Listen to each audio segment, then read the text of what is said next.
دعوت کے ذریعے دین عام ہونا چاہیے عملی طور پر. تعارف سے کام آگے چلا گیا, کام تعارف سے بہت آگے چلا گیا. اب تو ضرورت اس کی ہے کہ امت کے سامنے امت کو عملی طور پر دین پر لایا جائے. دعوت اللہ کا مطلب یہ ہے کہ امت اللہ کے فرائض پر قائم ہو.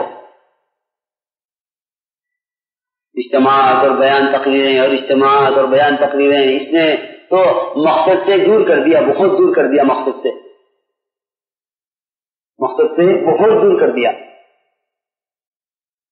اور دور اس لیے ہو گئے ہم مقصد سے کہ اسی کو مقصد سمجھ لیا.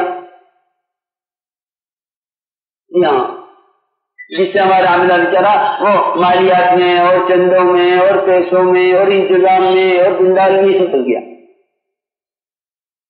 کہ پیسے ہوں اور مرکز ہو, زمین ہو, مرکز کی ضرورت ہی نہیں ہے. 13 سال نبوت کا کام بغیر مسجد کے ہوا ہے گھروں میں. جی ہاں, 13 سال نبوت کا اکثر زمانہ,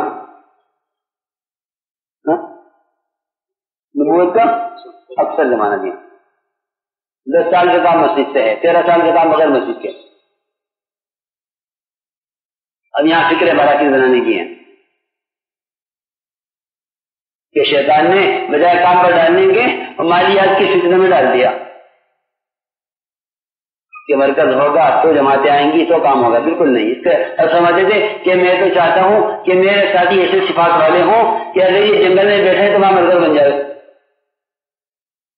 کیونکہ مرکز در دیوار کا نام نہیں ہے. مرکزیت کے لیے تو اللہ نے انسان کو بنایا ہے, کیونکہ انسانی مرجع ہے تو یہی مرکز ہوگا. مرکز کہتے ہیں مرجع کو جہاں سے رجوع کیا جائے. چھپر کی مسجد نبوی یہی مسجد ہے, چھپر کی مسجد. یہاں ملکوں میں جماعتیں چلی گئی تھی, وہ تو آج کا زمانہ شروع ہو گیا تھا,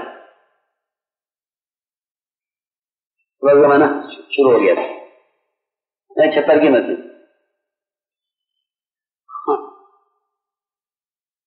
اس لیے کام تو مساجد کا ہے, مراکز کا تو کام ہی نہیں ہے. کام مساجد کا ہے کیونکہ امت کو عبادات پر جوڑنا ہے, نہ کہ امت کو مراکز سے جوڑنا. امت کو کسی مرکز سے نہیں جوڑنا ہے, امت کو مسجد سے جوڑنا ہے. کسی جوڑنا ہے امت کو مسجد سے. دیا کہ امت کو مذہب سے جوڑو. کیوں کہ دعوت کا مقصد ہے امت کو اللہ کے فرائض پر لانا. امت کو مسجد سے جوڑا گیا ہے تاکہ امت مسجد سے جڑ کر اللہ سے جڑے. اللہ کے گھر سے جوڑنا ہے, اللہ کے گھر سے جوڑنا ہے, اللہ سے جوڑنے کے لیے یہ کام تھا. اور ساری صلاحیتیں اور فکریں اب عمومیت سے ہٹ کر اس پر آ گئی.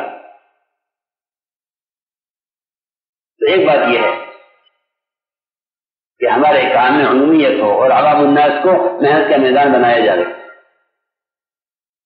تو ایک تو اس کام کا اصول ہے اور اس کا مزاج ہے عمومیت کا ہونا.